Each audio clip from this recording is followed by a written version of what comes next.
Good morning. How is everybody this morning? Hello, hello. Come on in, come on in. Let's see, let me move some stuff around. How's everybody? If you can hear me, can I get a thumbs up?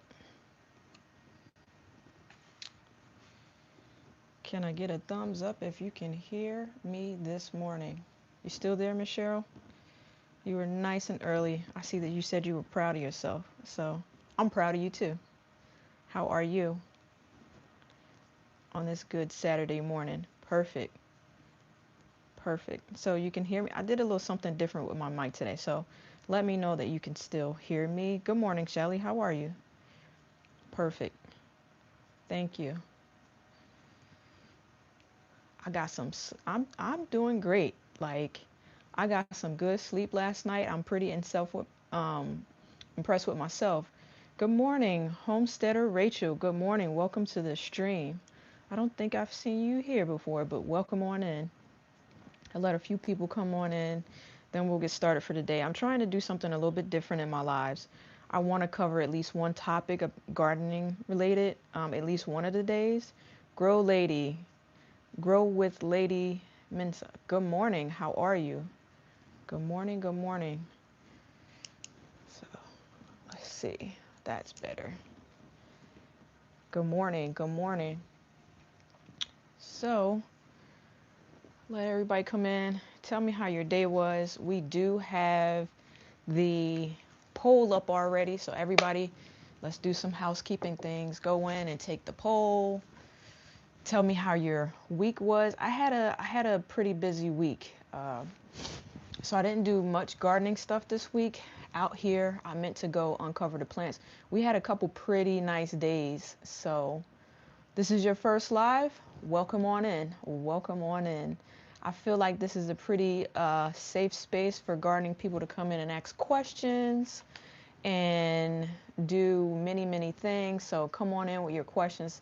Today I have a topic of companion planting. So as you come in, go ahead and take the poll. I'm going to have a couple polls this morning in today's live. And if we get finished with the topic, I'm going to show you some hydroponic maintenance and updates that I'm going to do with the hydroponics this week and today, everything. So let's get everybody in. Give everybody a couple more minutes. I can't say you have a garden related class this morning. Listen. You know I try to do something a little bit. This is your first live. Thank you so much. I can't wait to grow them. Good morning, Jess. Grow with me. Good morning, Chanel. Good morning. Everybody's in here. I'm so excited and impressed that everybody's actually getting up because y'all be up pretty late at night.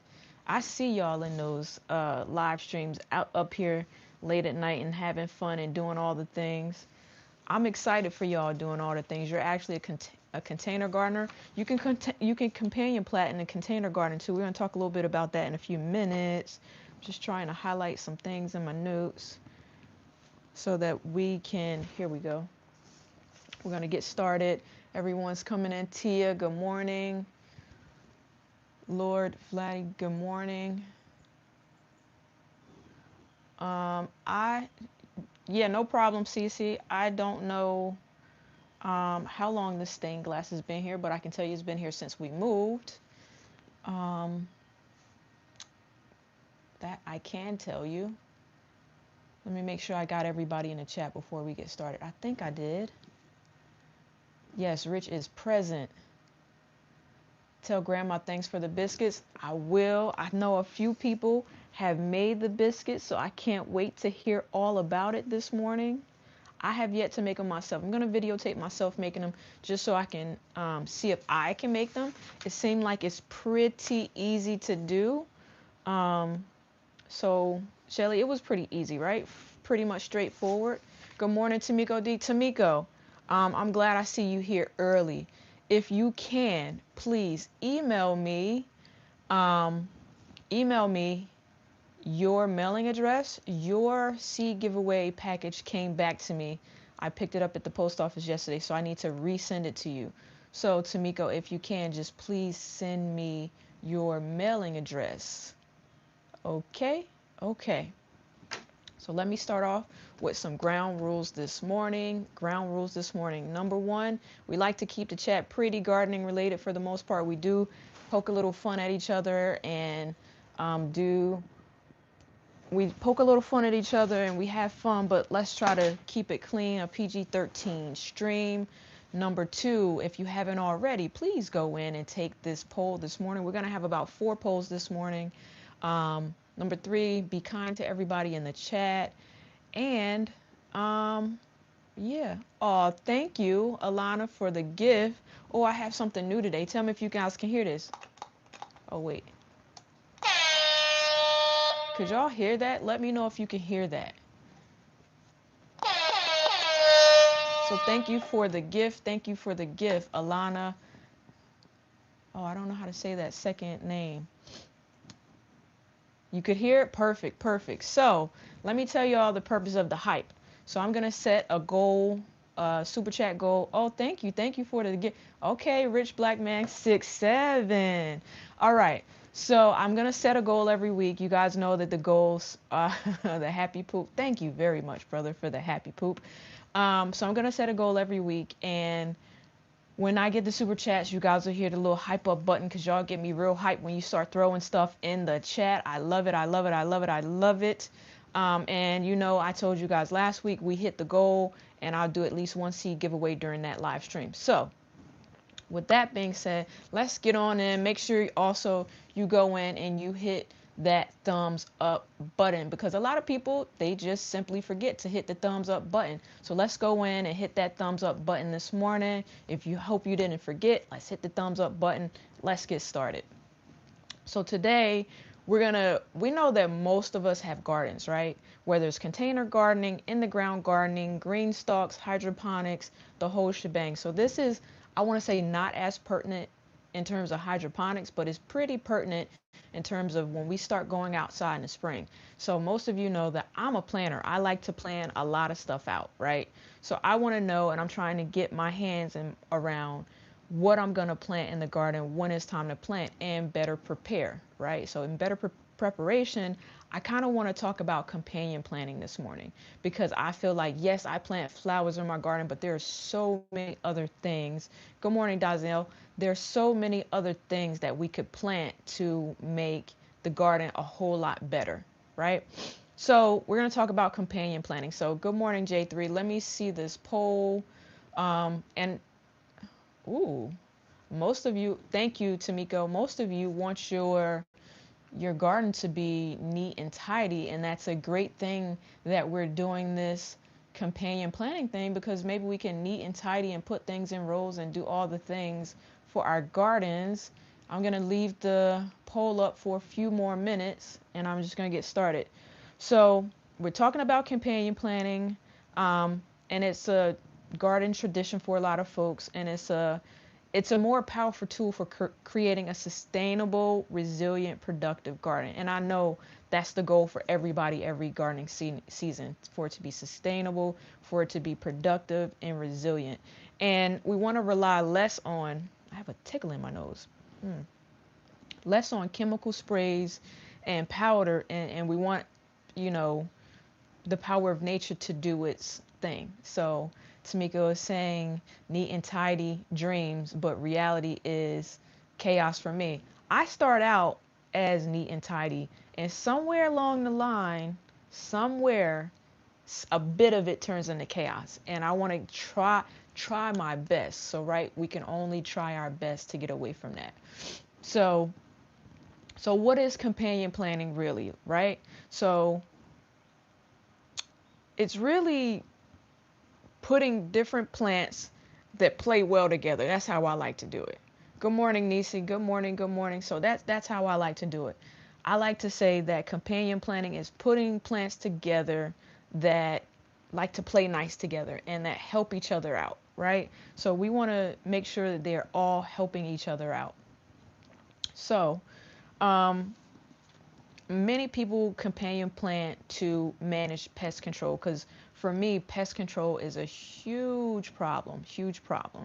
So you basically I'm going to give you a few examples. So we manage pests by scent masking. And when I say scent masking, some plants like natural bug spray, classic example is when we plant tomatoes with basil. So I have a couple seed packets here, right? So here we go. My favorite tomato is the black Krim.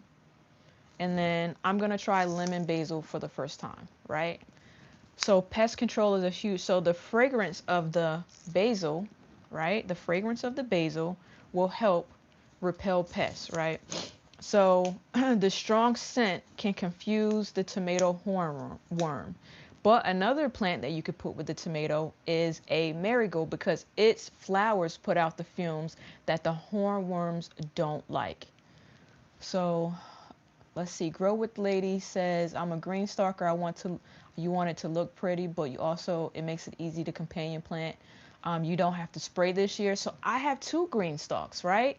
And what I want to do is in my green stalk, one of them is going to be exclusively for strawberries. So I'm going to companion plant in there. I'm going to have the strawberries and then I'm going to companion plant some herbs in it. So I'm going to have borage in there. I'm going to have, because it's also a flower, but I'm also going to put basil in my green stalk. So that's what I'm companion planting. Grow what I eat. Good morning. Drive safely. Both you and Cece are driving this morning, so drive safely. And let me just give you guys the caveat, right? So I do a bit of research, and it's not that as extensive as I would like for it to be. However, I am not perfect, and what I say may or may not help you. So let's just put that caveat. For me in the garden, sometimes there is no right or wrong answer. So if you have any additional suggestions, please put it in the chat. I will go in and read it. I'm going to try to keep up with the chat for as much as I can this morning. I've been able to do a pretty good job with the chat. So good morning. I think I said good morning, Nisi. So I have my coffee here because I don't want to talk myself to death. So the strong scent of basil can confuse the tomato hornworm and the moths that lay on them. So I don't know. So I have been trying to figure out. You found that marigolds bring spider mites, so I'm not putting them in the green stock this year. Maybe a grow bag. Do you find that also? I've never grown marigolds in a grow bag. I've always just putting them out in the garden, and I've never had a problem with spider mites. So let me show y'all a picture. I did a little thing yesterday. I printed out some pictures because I wanted to know what type of butterfly the tomato hornworm comes from. So it says online that it's the 5-spotted hawk moth. So let me just fold this paper over for a second and let me just show you. So you see this? This is the little butterfly that flies around in your garden, right? And this is what they say causes the tomato hornworm, right? And I don't really have a huge pest problem with the tomato hornworm. So this is the butterfly, and it creates this nasty little critter right here. And I never thought to think about what butterfly or moth goes in on the tomato plants. And I'm pretty sure I've seen that before, right? If you have seen that particular moth in your garden, let's do a thumbs up in the chat if you've seen that moth in your garden. Because I don't like the little nasty critters, but they come around, and one would think that moths help with pollination things, but they also help bring the little nasty hornworms. So I never knew what it was. So just grow with me gives me a thumbs up. Thank you, thank you, thank you. Like I said, I've never seen it. So hold it up again. There you go. So Nisi, the garden rookie, says you don't have an issue with hornworms in the family garden, but you know it's possible. They're nasty. Yeah, they're nasty looking. You had a whole family of 5 hornworms on one tomato plant last year, and they will eat it up. You hear me? This little bug. And so this is a blown up picture. This is like a zoom in, but they can get fairly large, and they can eat up some tomato plants. One day you go outside and you have tons and tons of foliage and tomatoes, and then the next day you go out and it just looks like a disaster happened, right? So they're saying that basil helps with that. So I have interplanted basil within my they look that big in real life. Yeah, I've seen some that big. I've also seen some with a tint of brown to them too. So you saw the hornworm but never paid attention to the butterfly. Listen, Miss Cheryl, that's what I'm saying. I've seen the hornworm, but I have never actually paid attention to the actual butterfly that causes the hornworm. So like I've been hearing a lot of people talk about, the cabbage moths and stuff. So, and the same goes for rosemary near your cabbage, right? So plant rosemary near your cabbage and broccoli, and its powerful aroma keeps the cabbage moth away. So that's something that I also did not know, right? So I just started kind of like trying to figure out what I'm going to plant. So they also say that you can lure pests to certain crops, right? So it's called trap cropping, right? And other plants act as a sacrifice. So aphids find nasturtiums irresistible, right? And I didn't know that. So I might plant some nasturtiums in the back this year. I think that the nasturtiums are strong enough that they could withstand some pressure, but I prefer the aphids stay off of my edible plants. And yeah, nasturtiums can be edible too, I heard. But um, yeah, yes, I companion planted this past season also. Yeah, so 100%. Nissy, the garden rookie, says I'm planning on companion planting as well. You did it last season too. Yeah, most of us do it, but how much diversification do we have with making sure everything is planted out properly? Okay. Um, Miss Cheryl said the first time she saw a hornworm, that big thing scared her. Yeah, I haven't seen any humongous ones, but when I do see them, trust and believe, I unalive them immediately. And most of the time, like I get so frazzled that I start spraying and putting stuff all over my plants to get them gone quick. Like I like for them to be unalived immediately. I just don't want them there, right? But like I said, for me, the hornworm is like something that I, in the past, knock on wood, in the past couple seasons, um, I haven't had any issues with tomato hornworms because of the marigolds. They don't like the scent. You end up with a cup of them. Oh, yeah, they go on home to glory. I don't know if it's the glory or not. A good permaculture book by Bill Noss. He's an Australian, was inventor of Okay, thank you, Matthew. Um, so yeah, so nasturtiums are a trap crop. So they hold up. Aphids love nasturtiums. If you if you plant them a short distance from your kale or beans, the aphids will swarm the nasturtiums, leaving your main plant alone. You can remove the infested nasturtium leaf or plant. So that's why I love certain plants. Like you just go in and you can prune your flowers back, but if it means they're going to take the aphids away from your main plant, I'm all for it. Like I'll sacrifice a plant to keep my food safe. I don't know about the rest of y'all. You can throw me some thumbs up. How many of y'all are sacrificing flowers to keep the edible food safe? Because I'm 100% going to do that, right? So I think I'll have some nasturtiums in the back. And I don't know if I have my seed packets here. I think I do. So let me just show you one of the nasturtiums that I'm going to plant. See my big basket of seeds here? The nasturtiums, let me pull out this dill right quick. Yeah. If you're going to plant nasturtiums this season, can I get a thumbs up? Because I want to know who else is with me this season. All right, so I got it right here. Thumbs up. Yes, indeed. So here are the nasturtiums that I'm going to plant in the back, right? So if this is a trap crop, At least it's a pretty trap crop. And I think I'm going to put them out in the spring because I know that one time I planted them before and it was very close to the summertime and the heat ate them up. So I'm going to start these inside super duper early. And this spring I'm going to do something a little bit different. I'm going to plant out some brassicas in the spring.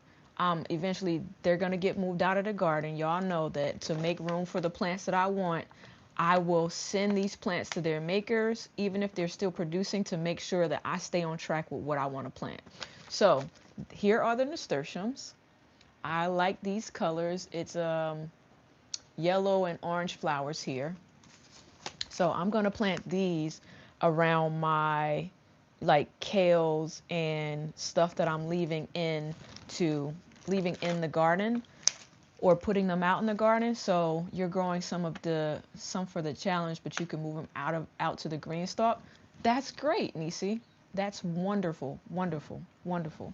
So we got the nasturtiums here. We talked about the basil and the tomatoes.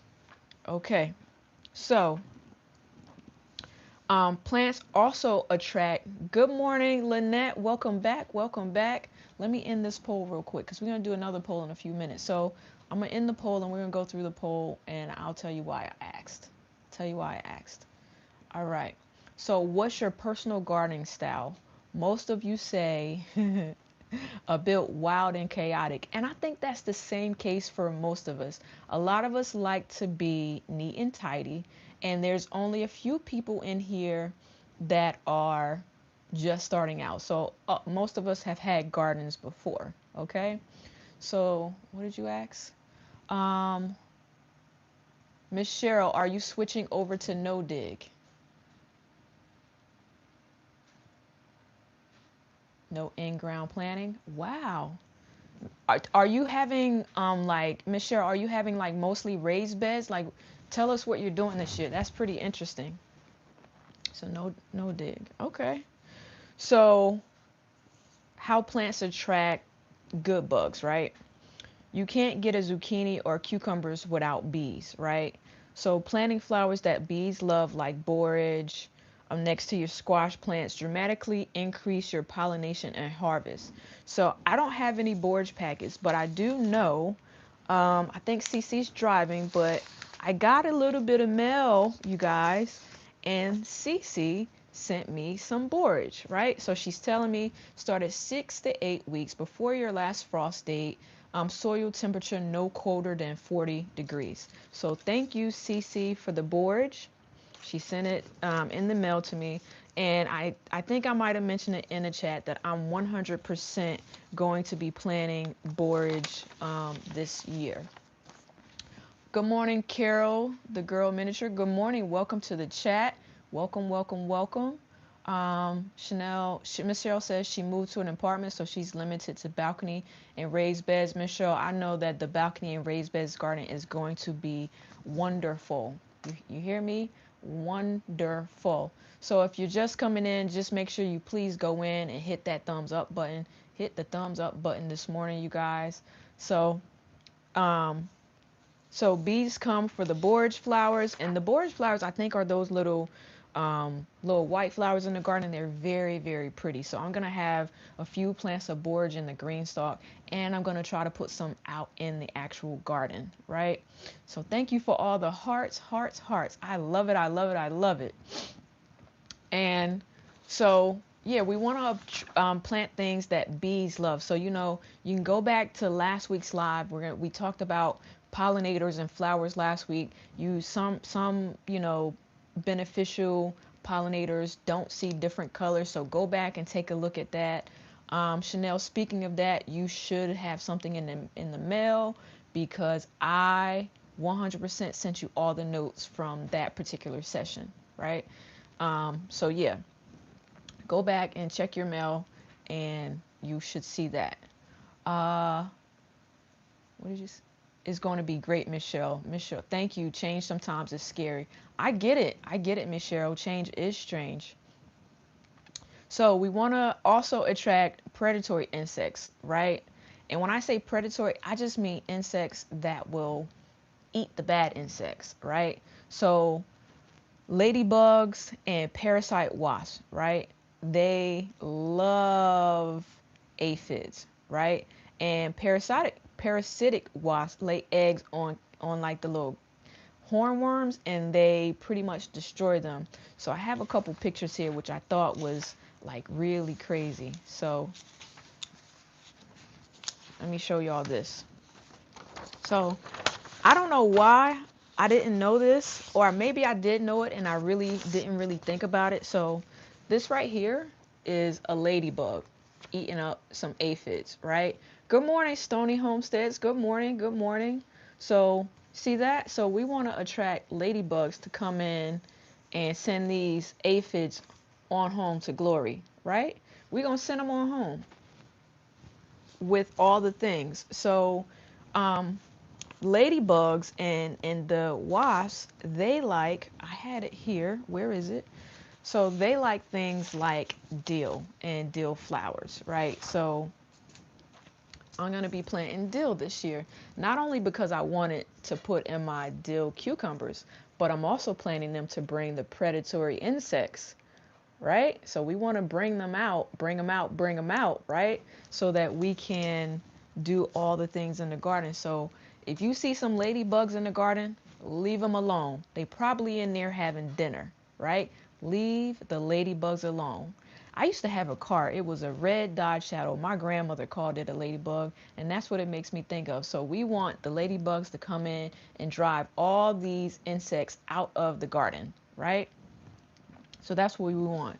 And another one that does it, and I don't have a picture of it, is I actually saved, if you can hear this, I saved a lot of my cilantro seeds from last gardening season as well. Um, Chanel says, I like ladybugs because my mom used to call me Ladybug when I was growing up. That's cute. Yeah, I could see it. I could see it. But yeah, leave the ladybugs alone.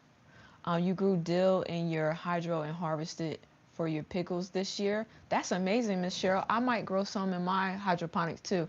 One of my hydroponics has turned into a forest, y'all. I'm gonna show y'all when we get finished talking about this stuff. Um, and I'm excited and a little bit apprehensive at the same time because y'all know that I don't like I don't. It's not that I don't like chaos. Chaos makes me a little bit nervous.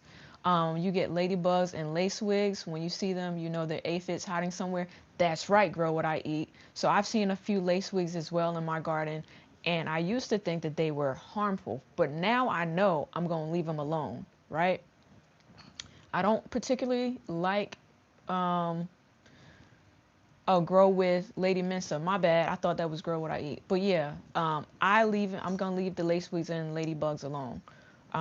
So that's what we're gonna do there.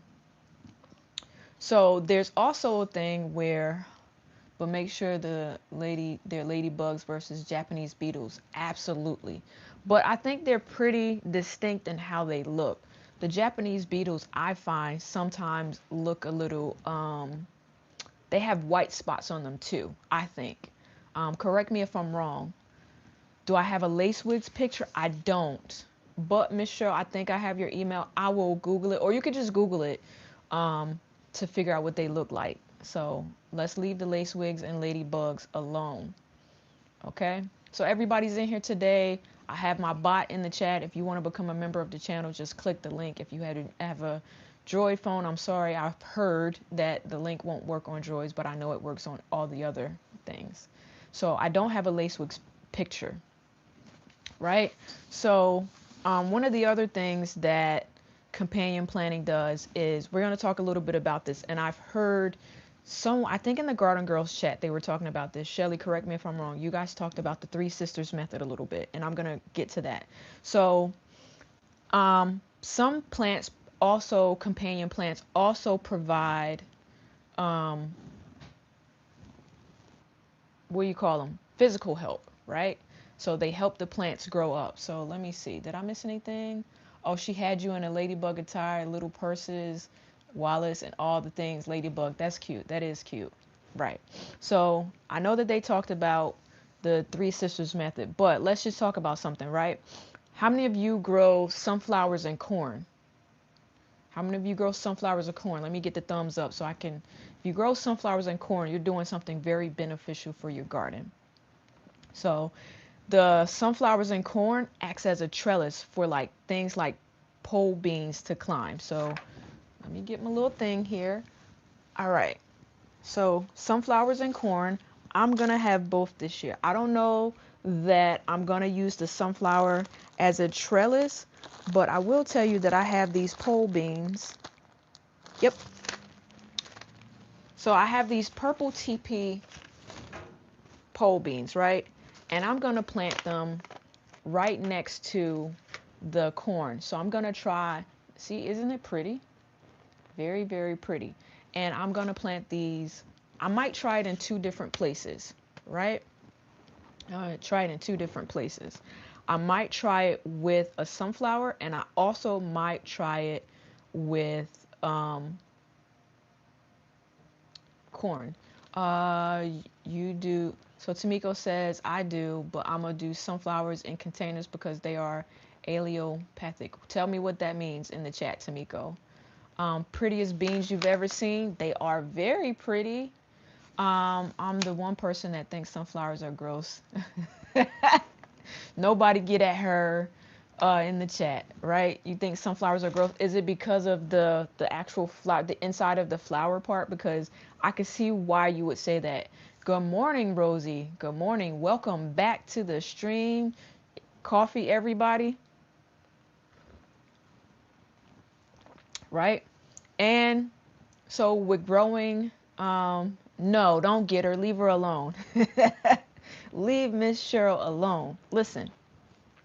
So the good thing about like corn and sunflowers, it saves you money. You don't have to um, keep building trellises if you have those things, right? So who doesn't like saving a little bit of money, right? You know, if you don't, I don't know about you, but I like saving money, right? Sunflowers are gross a little. They really volunteer everywhere. They do. Good morning, Fortune. Welcome back. Welcome back. Let's see. Let's see. They are stingy. They release chemicals that prevent other nearby plants from growing. Got you. Got you.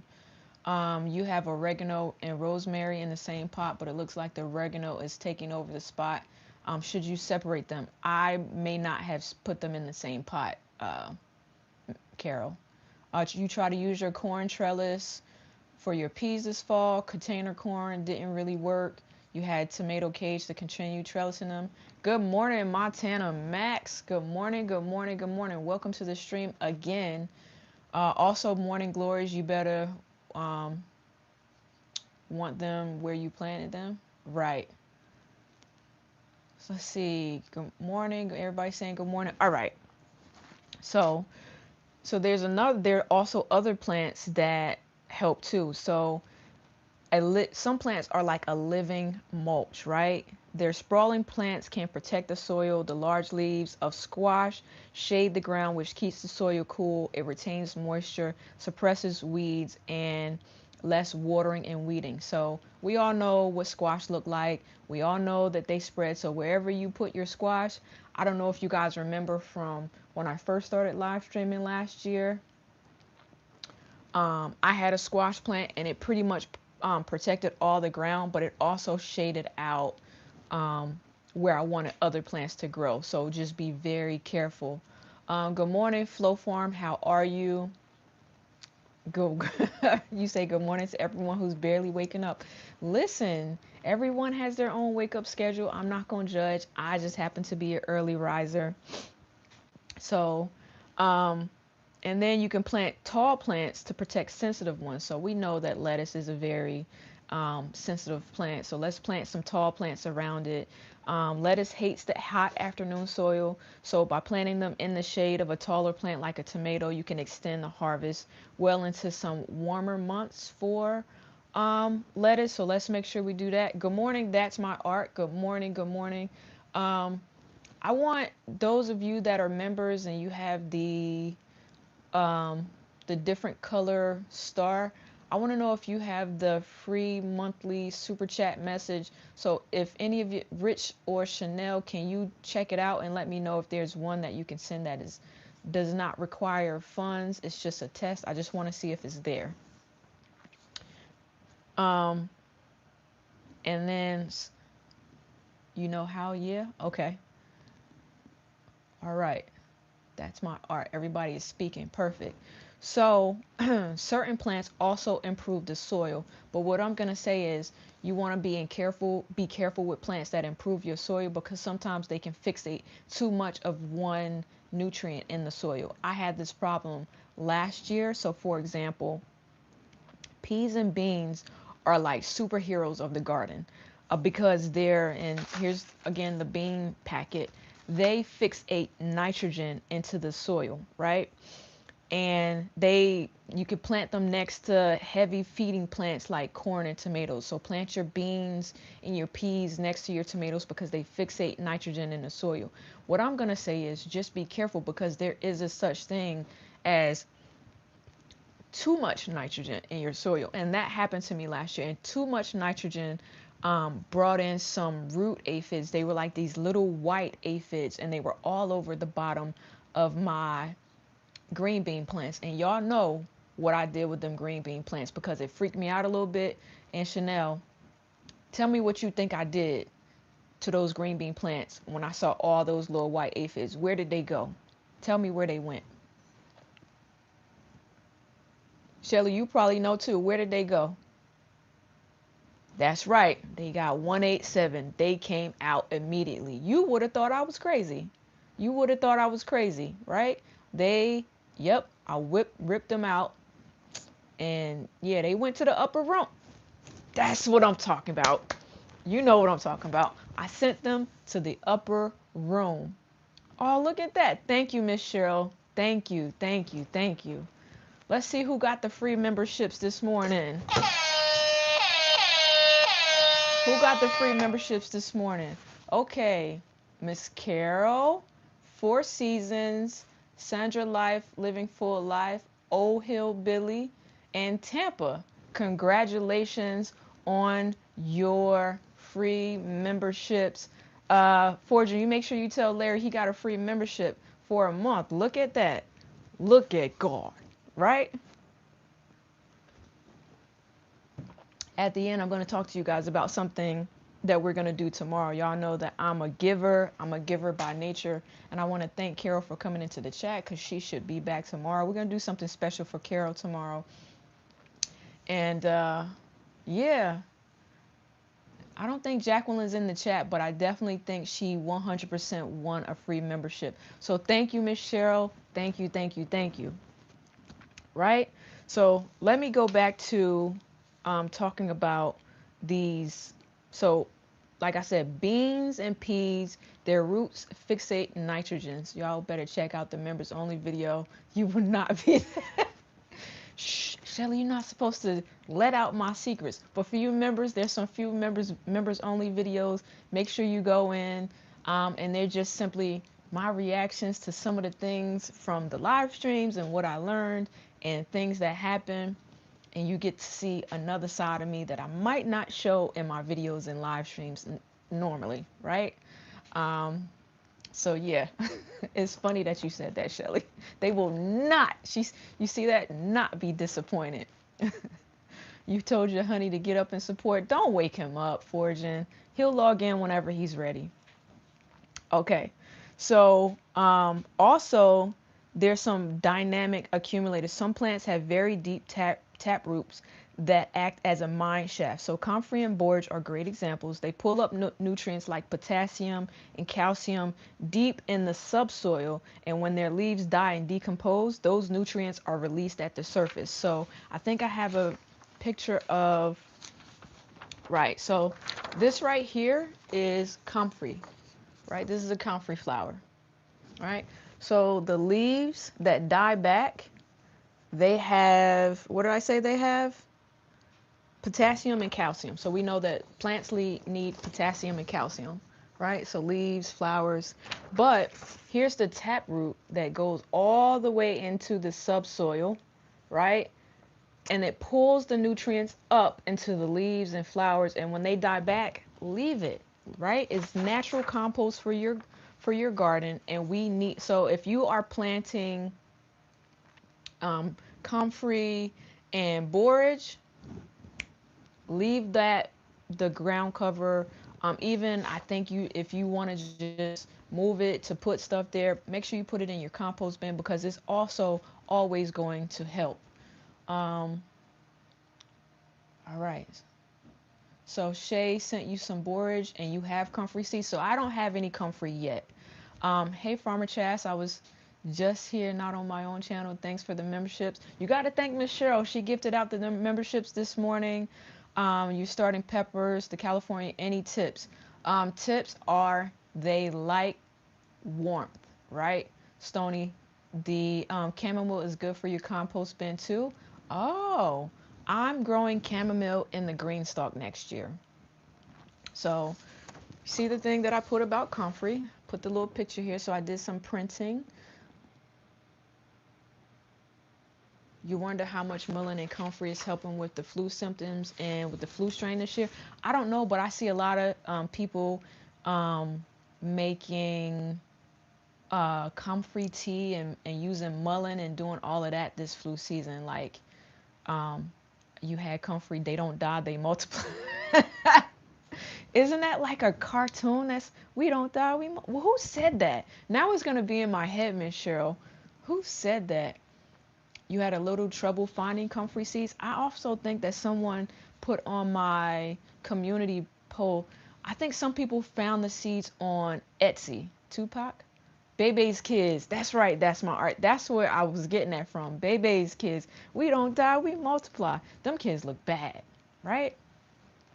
But sometimes bad kids are just misunderstood kids. Mm, right? So we don't die. That's so funny y'all said that. So, so, so funny. All right, so I'm done with this comfrey picture.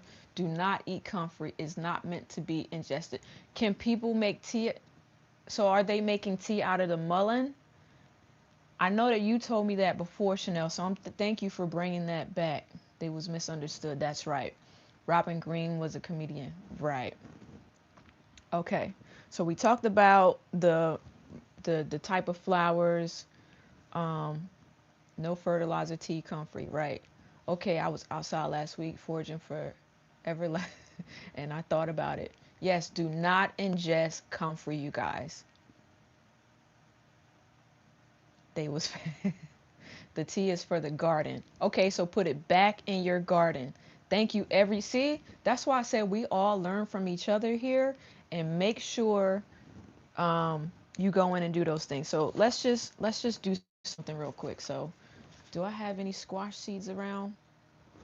One second. Let me get some squash seeds. I'm gonna try to find one that has a picture. Do do do do do do. So y'all see me over here plucking in my bins. I'll show y'all something that I did last week. So I'm looking for some squash seeds because I want to kind of, and Shelly, I hope you're around so you can help me kind of explain this a little bit. All right, so squash. So we're going to go through the Three Sisters method because I've tried it. Shelly doesn't like it. I didn't like it at first, but thank you. Those bins are nice. They're so nice that I got 3 more. So stay tuned to the channel so you can see me when I went out and searched for these. All right, so I'm going to pull out some summer squash, some beans, and I know I have corn here. So I'm going to do a little off the cuff presentation. You see all these seeds here? I need to put them in the seed bins, but I got some more seed bins. All right, corn. So I got some more seed bins that I need to. So comfrey is good for topical use. You obviously did it wrong according to your team, but we learned something, right? We learned something last week, right? So when you're doing the Three Sisters method, right? I'm going to tell you what I did wrong, and you could tell me if you did the same thing wrong. When I did the Three Sisters method, yes, topically it's bone knitted knitter. Okay. When I did it, I tried to plant them all at the same time. Clearly, that was wrong, right? So clearly that was wrong. So what you have to do first is plant your corn first. Let it grow to a decent size. I don't know the exact size, but let the corn get strong enough. Corn first. Plant your corn first, let it grow up and get strong enough, right? So you let your corn grow first because we just talked about it earlier. Your corn is going to be the trellis, right? Corn is going to be the trellis. So the next thing you're going to plant after the corn is up and is nice and steady and strong, we're going to plant these pole beans, right? And we're planting the pole beans second. So you plant the pole beans, why would I say, like maybe a week or a couple weeks after the corn is up, because you know that pole beans can grow very, very fast. So then we're going to plant up the pole beans. The pole beans are going to be the nitrogen fixers. They're going to give the corn some extra nutrients in the soil. So did you know that corn, I don't know why it's not called Three Brothers. Maybe, I don't know. So the pole beans are going to fixate nitrogen, right, into the soil. And because they're pole beans, they're going to grow up onto the trellis of the corn. That's my art. Do not use bush beans, right? Because bush beans are they're just going to stay down low. And we're going to have another plant that's going to be the third plant that we're going to talk about that you need the ground, that's going to do the ground cover for you. So when you do the Three Sisters method, corn, which is naturally corn is like a grass, you guys. So it's gonna grow pretty fast. Make sure it gets nice and strong. When it's nice and strong, plant in your pole beans. Your pole beans are gonna use the corn as a trellis, but it's also gonna fixate nitrogen into the soil. And I don't have any patty pan squash, but I did hear that that was a good squash to put with it. But for me, I happen to like summer squash, and the summer squash are going to serve as the living mulch that we talked about. It's going to cover the ground, and it's perfect. It's a perfect self-sustaining system. So it's going to keep the ground pretty much covered, right? It's going to keep it nice and cool and moist, and the beans are going to put the nitrogen in there, and your corn is definitely going to serve as the trellis. So 3 plants that you should plant together. But like I said, spaghetti squash, some people do spaghetti squash. You need to build a trellis for your cucumbers this year. I am also going to do some trellising for my cucumbers. I'm going to put it back in the same space, but build a different type of trellis. You don't want the vining squash. Okay. Bush beans or pole beans must have crossed the pollinator. Okay. You love crooked neck squash? I love crooked neck squash too. So I might have to adjust which squash plant I do, but I was mainly focusing on the squash that I know have really big leaves, right? So don't do the vining squash. So one of the vining squash that I know for sure that you probably should not plant is never put butternut squash in this system, because I saw somebody's butternut squash and it takes over, and I don't think that that's a summer type of squash anyway. So that is the demonstration of the Three Sisters method. Anybody got any questions before we move on with the Three Sisters method? That's my art. We grow so many, but not sure how to preserve them. Right.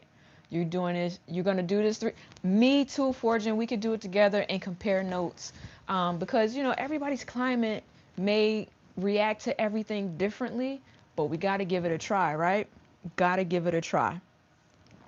So it's an ancient, like, people have been doing it for years, and I tried to do it, but I did it wrong. My timing was wrong. So is zucchini okay to use? I think zucchini is okay to use. That's what you're going through with your butternut squash right now. Rob, you're in Florida, right? So it's nice and warm and you're still growing butternut. I'm so jealous. You had kukuzi squash and it grew up your plum tree, but not on purpose. Okay. Don't you be outgrowing me now, Chaz. Fortune, you have much more space, so I know that you're going to grow big over there. You eat too much squash to worry about preservation. Try it, Fortune. It worked great for you, and your soil was amazing. Chanel, I don't know that you told me that you did the Three Sisters method, but kudos to you. Did you get your timing right? Can you, Chanel, tell me in the chat how close you were to, um, should it be popcorn corn or regular corn? I would think that it doesn't matter what kind of corn. I tried it with regular corn. So the only issue that I had with my corn is, you know, the little worms that go into your corn. I need to research how to have that not happen, because that is what happened with my corn the last time. A lot of the kernels itself I couldn't eat because the little worms got in there and they were like eating my corn. So, all right. So now we're gonna start building our little plant neighborhood. So we talked about the different things. And let's just put up another poll really quick. Give me a minute. This is what I want to know from you guys. What is your biggest? You're not experienced with corns? Listen, everybody has pros and cons. Garden pest problem. Your rose, by the way? Okay. So one of them is aphids and small insects. You will not eat it. I had the gross white stuff on your corn. What is that called? That's called something, and people keep saying it's a delicacy. But guess what? Guess who's not eating that delicacy? Is it called smut or something? It looks nasty. So I'm with you, Miss Cheryl. Miss Cheryl. Let's see. Worms. And then let's try this. Slugs and snails.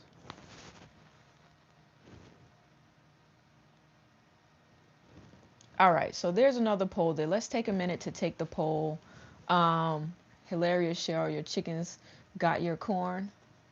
Some Mexican delicacy, and it's a no. It's a no for me too. Your kids are your biggest garden.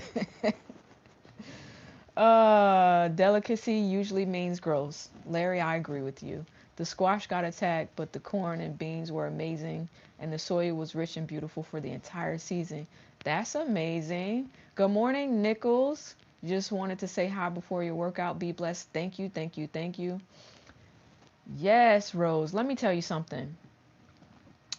The slug, well, not, yeah. I don't have snails, but I have slugs, and they can eat up some leaves. You hear me? They will eat up your plants. I have a huge issue. Why didn't squash bugs?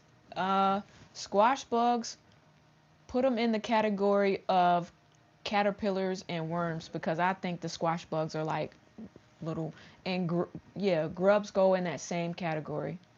Your deer was your biggest pest until you built cages around your raised bed. Wow. Wow.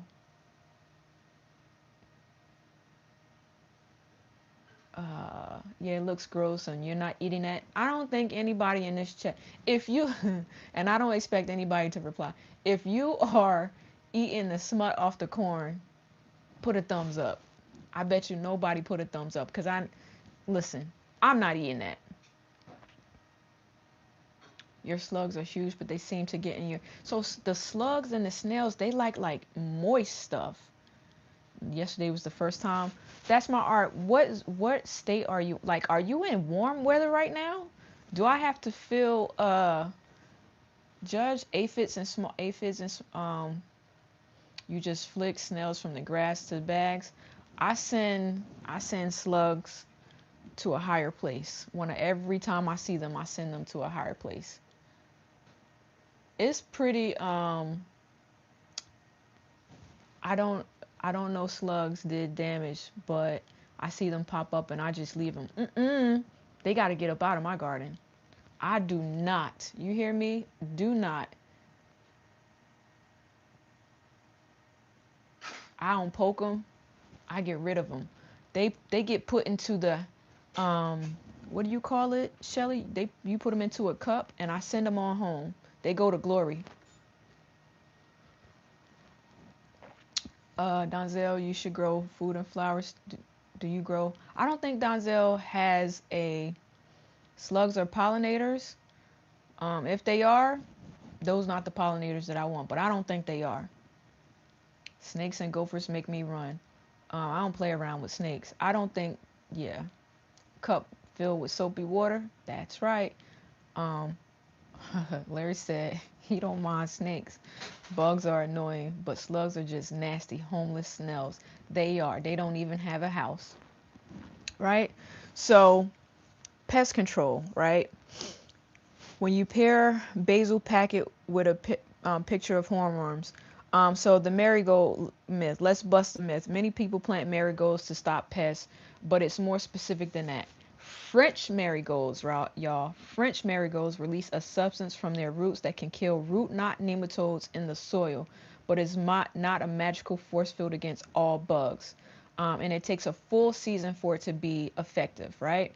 So French marigolds help with root knot nematodes, but the other marigolds, there's a scent from the flowers that help keep the hornworms away. So a more reliable strategy, a strong sense, is basil with the tomatoes, and you can also put rosemary near your cabbage, which we said before. So that's something that I did not know. Um, no, but your parents plant flowers, Chanel. You carry a machete and your wife carries a shotgun. Well, how about that? Your worst pest is the chipmunks. Yeah, the squirrels, they mess with me real bad. Not so much the chipmunks, but just straight up. It's like, I think once we cut down another tree in the backyard, we might be a little bit better. But sometimes you'll see me kind of like look up. It's because the squirrels are not afraid and they pretty much just run back and forth along this gate forever. Chrysanthemums are what they make perennium from, I believe. I don't know. You also have a bunny problem, but stray cats been getting them. Oh my God. Nice, Donzel. Love flowers. We're gonna have to get you started with some hydroponics. Donzel, would you do hydroponics if you had a system? I'm just curious. All right, so most people say that aphids and small insects is what pretty much kills their garden. So, you know, I found that aphids look different depending on the scenario, right? So this is, I think it's aphids on a tomato, but I find that these aphids down here go onto my brassicas. I hate it. And they are nasty looking. Look at that. I don't know if you can really see it, but look how nasty looking they are. They're so tiny. And aphids is why that other green stalk got evicted last week. What's a cornfield cat? I never heard of that. You have French marigolds and you collected the seeds, and you didn't have many bugs. That's why you didn't have many bugs. I'm sorry. I'm sorry, Chanel. But don't it look nasty? You just got your wife another hydroponic system, but she's kind of unhappy with it. What kind of system? So, Fortune, that's funny that you say that. My Shasta daisies didn't come up in my hydro system either. I need to look at the seed to see what it was. You seen some of them yesterday? Oh, I can't stand them. Like they're just. Is that my last picture example of the day so I don't have to gross out anybody else? But yeah, put it up here one more time for those of you in the back. These are the ones that I find on my brassicas, and these are the ones that I find on my other ones. But I hate it.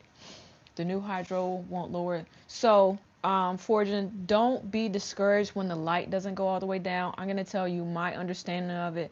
If anybody else in here does hydroponics, tell me if you think differently.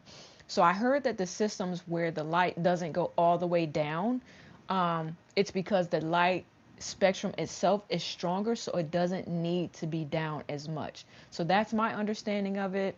I'm going to roll with it because I do have one system that the light doesn't go all the way down, and we're going to see what happens here, right? Speaking of which, I'm looking over at my hydros, and I actually need to push the light down because I pulled it up a little bit earlier. So let's see what you guys are saying. Did everybody take the chat? I mean, take the poll this morning? Did everybody take the poll? Let me know. Did everybody take the poll? Yeah, I hope that's the case. Yeah, they ate all your collards and almost destroyed your watermelon. CC helped you. What did, Carol? The aphids? The aphids ate all your stuff? Also, if you're not a subscriber and you're watching this morning, please do go in and subscribe. It is free to subscribe. It is free to hit that like button, everybody. So hit the like button and go in and subscribe. Your supplies were supposed to come in the mail today. What supplies are you getting, Rose? It's a Suncoast system, the same as our other ones, just bigger. Okay. Okay. So let's cross our fingers that they come up. If this, I have also decided that if the seeds are bigger, I'm gonna start soaking the bigger seeds because I've noticed that my bigger seeds don't germinate as fast. And so Unique from Unique's Garden told me to, I'm going to use her words exactly. She told me for my beet seeds to bust them open to the white meat and then put them in there. And that's what I'm going to try. Okay. All right. So let's get back to it. So we talked about, got the poll question up there. You just got a Suncoast and so far you like it. It's really cute. Okay. You're going to have to try the Suncoast. I'm trying not to buy anymore, but there's so many systems out there. Oh, your hydroponic supplies, basket, soil, well, not soil, but food and etc. Okay, congratulations. All right, so it looks like aphids and small insects are what is terrorizing your seeds from Seedmas. Got there yesterday. Congratulations. Type in the chat what you got if you don't mind. So let's have like a little pollinator.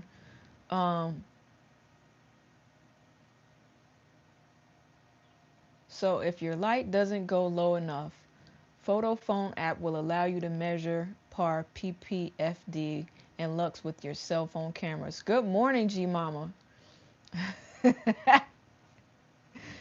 You do not need any more hydroponic systems. Don't do it. Listen. Okay. I'm gonna let you get that for now. We're gonna, and y'all will see why she says that in a minute. So welcome in, G Mama. Welcome in. All right. So let's have a pollinator party, right? So where are my cilantro seeds, right? So we want to attract two kinds of good bugs, right? We want pollinators and predators. So bees and butterflies help us get the fruit, and predators help us with pest control. So this is like a whole, yeah, it is a pollinator party. So you can attract adult ladybugs with flowers like alyssum and how you say this? Shelly, if you're in the chat, what is it? Calendula? Is that how you say it? I think that's how you say it. And then we want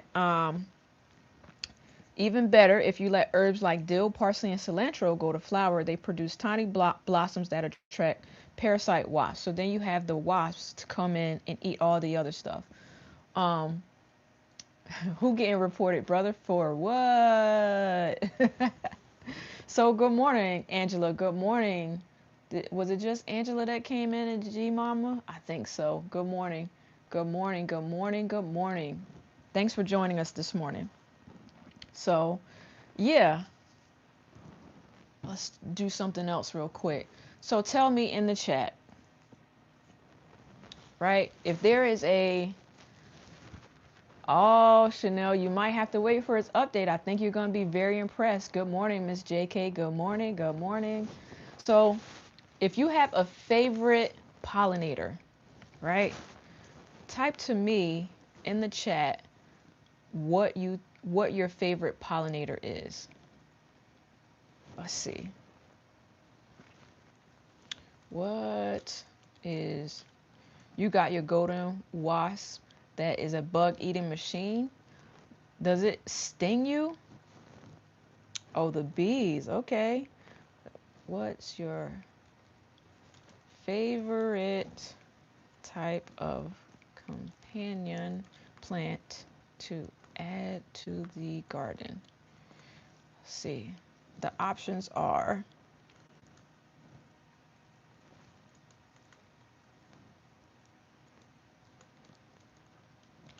what's a cicada killer?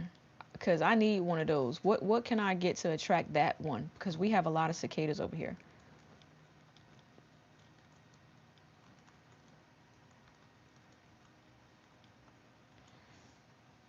All right.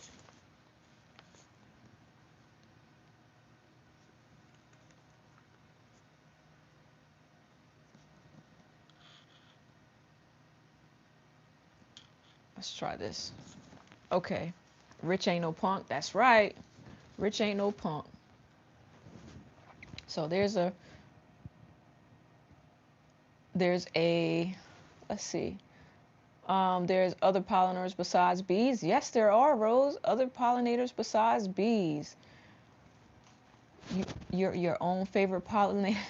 So you go in and you have the squash and the girl flowers and the boy flowers, and you do a lot of stuff. Um,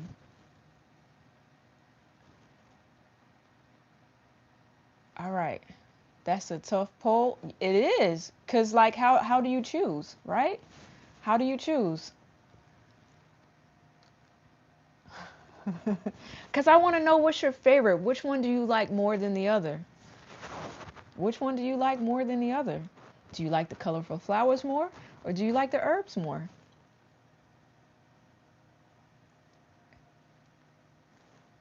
Yeah. You plant with yeah, I plant with both. But which do you prefer? If you had to choose, um which one would you choose? Mods, if you can report and handle that. Thank you. Report it to flowers aren't as useful. Typical man answer. Okay. You pick herbs if you had to choose. G Mama, why would you pick herbs? Shelly, I don't know if you're behind on video or if you just type that in. You have a lot of hummingbirds that are pollinators. Absolutely. Absolutely. You love the colorful flowers, but you love eating the herbs. That part. So that's what I was wishing and hoping that someone would say. Basils are good pollinators. Flowers used for. Yep. So basil, both are edible and make teas. Basil has more uses. Okay. So if I had to lean one way or the other, surprise, surprise, I would pick the flowers, right? I would pick the flowers just because I like for some color to be in the garden. Planting something beautiful is important. It keeps us wanting to go out there and it feeds the soil. Absolutely. So, like I said, there's no right or wrong answer there. No right or wrong answer.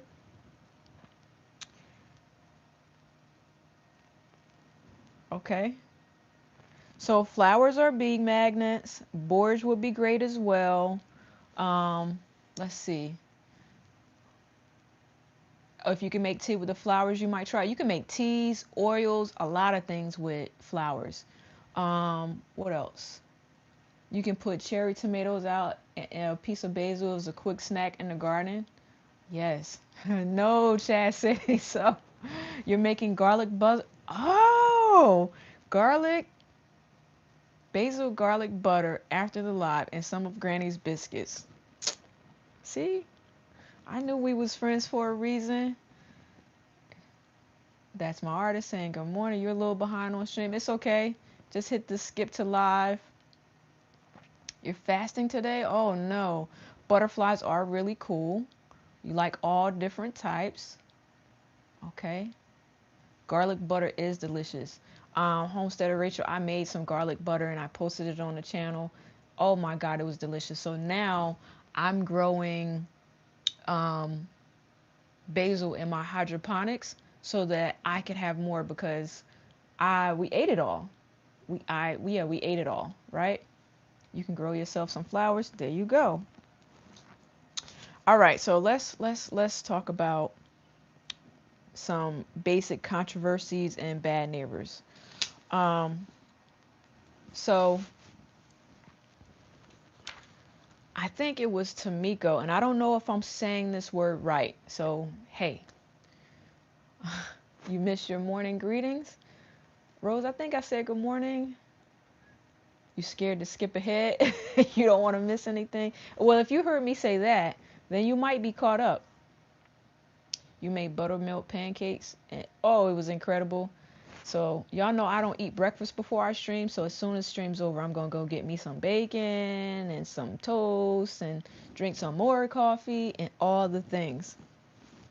So let's talk about some controversial plants that we have in the garden, right? So I don't know how to say this. Allelopathy is now it's when a plant releases chemicals that harms its neighbors, right? So fennel is known as an allelopath. It can inhibit the growth of most plants, especially beans and tomatoes. So don't plant fennel near beans and tomatoes, right? It won't do it any good. So fennel, don't do it. I think I said it right. I'm not sure. I'm not sure. Rich, be quiet. Mmm. You made pancakes for dinner? Oh, you live. Oh, because of you live so you don't get bees. Oh, that's so sad. So yeah, fennel you grow in grow bags and not in your bags.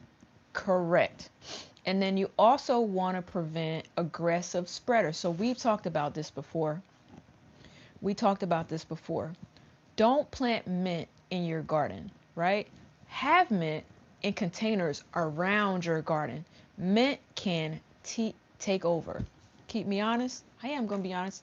I have some bacon that I'm going to make. So I think we talked about this. Let me end this poll real quick. See if I can do it from here. So most of us, looks like 20 votes. Most of you guys are growing the herbs. Got one more. One more poll today, y'all. I'm heavy with the polls today, y'all. Heavy, heavy. And this. I think most people are gonna answer the same. Mint and the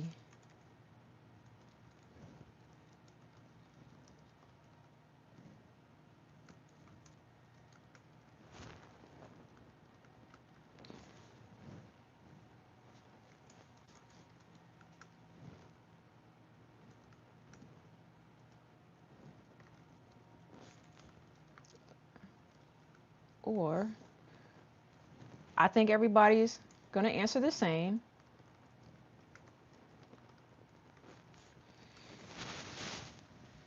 So try this out. You have lemon balm. You're thinking of digging it up for that reason. All your all your herbs in the same container. Okay. So I'm pretty sure we're all gonna answer the same. You grow. That's my art. I grow your. This year you will have an entire green stock for herbs, but you also put it in your beds. That's smart, Nancy. Very, very smart. Very smart. You didn't. You're here for another. It's not a tough one this time, Stony. Not a tough one this time.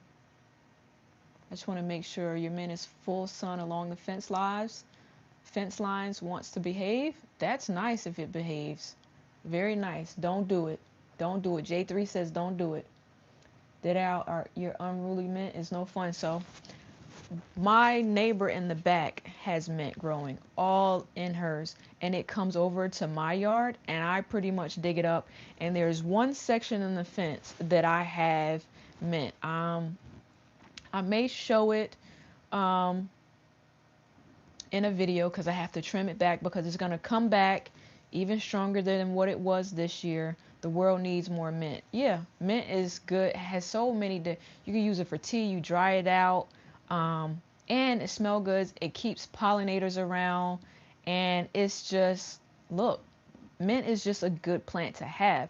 It just takes over, right? Mint takes over. It's an aggressive spreader, and especially those things in the mint family. So your spearmints, your um, lemon balm, your peppermints, they all, right? They are aggressive spreaders. The runners will take over an entire garden bed. It's a wonderful herb, but for the sake of its neighbors, put it in a container, right? Put it in a container. Um, so yeah, let's see. Oh, a few people just put it out in the garden and they manage it. They don't give up easily. I wish you could find a vegetable that grows like that. Facts. I wish. Chocolate mint is less aggressive. I'll take your word for it. Which mints have a distinct taste? I want to grow chocolate mint, but only if it tastes like chocolate. Carol, I don't think it tastes like chocolate. I don't think. I'm not sure that it tastes like chocolate. Um, Bunching onions is no joke underground. I believe you. I believe you. I believe you wholeheartedly. So, what are the different types of mints that you guys grow? I hear chocolate mint. I'm gonna grow spearmint. Um, you think arugula is aggressive? You think mints are females now? J3. Come on now. It tastes like chocolate and mint to you? Huh. Those people have nothing but mint and tomatoes. It tastes like chocolate. I might have to get me pineapple mint and spearmint are your top two. Okay.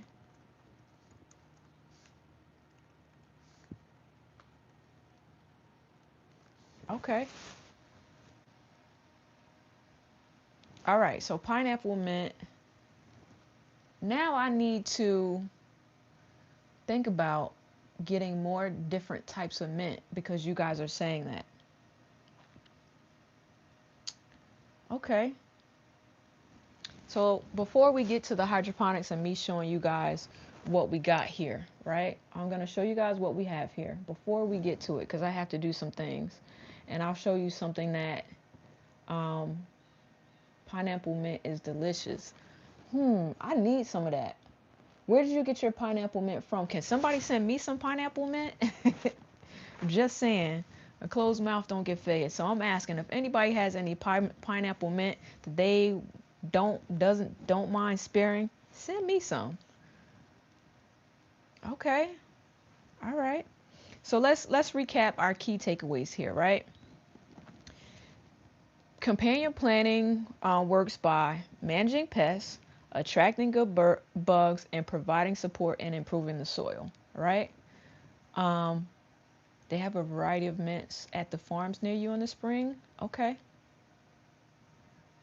And send you some too, please. Look, Miss Cheryl. Hey, it doesn't hurt. Yep, I can send you some. I'm propagating it because it's dormant right now.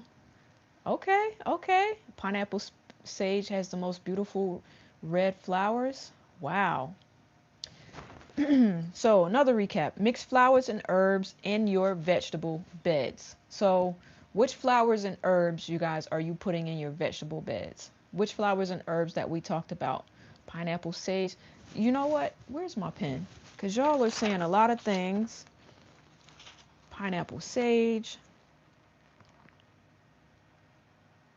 Shelly, we going on a hunt. Pineapple sage. Pineapple mint. I think I saw y'all say chocolate mint.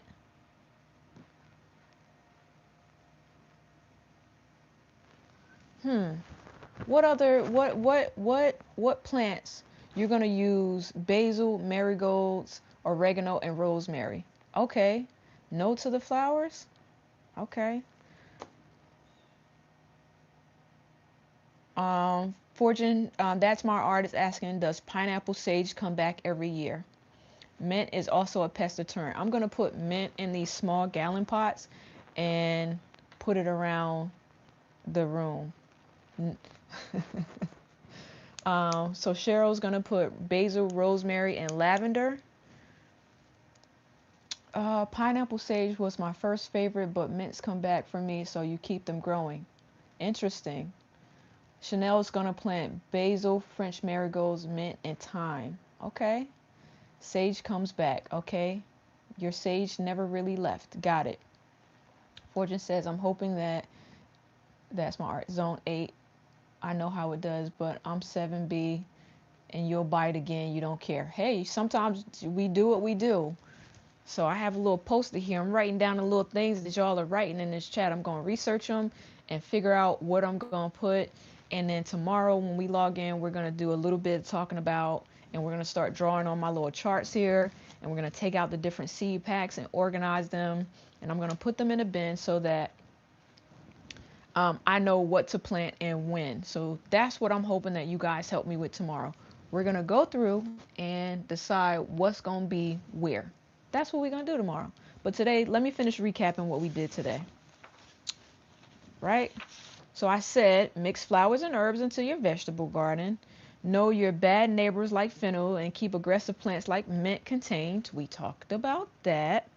And the best way to learn, and this is a key point, right? And I don't know how many of you guys do this. Key point, observe your garden. This, if not anything else that I said today, observe your garden. What is going on in your garden that you see, right? Observe it. What is going on in your garden that you see? Observe what insects come. Observe what pollinators come. Observe what pollinators like what flowers. Observe what flowers you can grow successfully. So, we talked about borage and nasturtiums and marigolds, French marigolds. I have a lot of roses out there in my garden. What are you growing? And the little cucumber flowers, the little tomato flowers, the zucchini and squash flowers, they also attract beneficial insects and stuff too. You've had a hard time sacrificing your flowers because you're such a flower girl. Understandable. Observe the sun swinging a little bit north every day. Spring is coming. Absolutely. We've been getting some tag rosemary as a hedge in your front yard. Okay. You got wild blackberries. They make huge thickets. Interesting. So, yeah, that is what we're talking. That was the talk about companion planning for today. Now we're gonna go in and look a little bit at these hydroponic systems. I'm gonna do something today. Chanel, don't get nervous. We're gonna transplant these collard greens that are super duper big into the green stalk, and I'm gonna show you something that happened with the green stalk that we left inside, but I don't deem it a point where I need to remove them and take them outside, right? So I don't need to remove them and take them outside. I just put some of those yellow sticky. So there are gnats. Yeah, thank you, Chanel, for the reminder. If you are in here and you have not liked the live, go in, hit thumbs up on the live, send over some reactions. I like the little heart things. I like super chats. I like it all. Spartan, what zone are you in? Because it's not that early for me. It's 9:22 in the AM.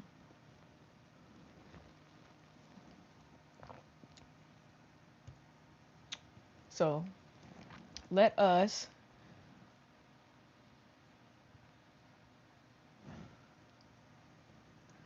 happy poop. What is happy poop? You're waiting for turkey season? Oh, you're going hunting? Okay.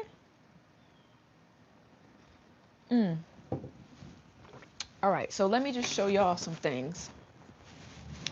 Put my little notebook away. Thank you for all the hearts. Thank you for all the hearts. I might switch what device you're on, but y'all see that? Let me raise you up a little bit. You see that? Look at that. This is the cucumber plant. It has flowers in there, which I'm going to let you see. And I'm going to let y'all see the little tomatoes. Let you see the tomatoes here. So let me switch you around so you can get a close-up look. So I had the fan running, so you might hear it, but let me move this. It's in my way. So you check it out. I'm gonna move some stuff back. See the little flowers back there? This is the cucumber plant. I was thinking about taking it out because I felt like it was gonna hit the light. So now all I'm gonna do is I'm gonna do something that I saw another streamer do, and I'm going to take off the tendrils because I don't want it grabbing stuff. But let me try to go in. Thank you. Thank you. So let me let you see. Do y'all see this? I got tomatoes. See the tomatoes in there? Plenty of yellow flowers. Check it out. Tomatoes in there. And there are tendrils and everything. And for this particular hydroponic system, it was down here. You see I kind of moved around where they are a little bit.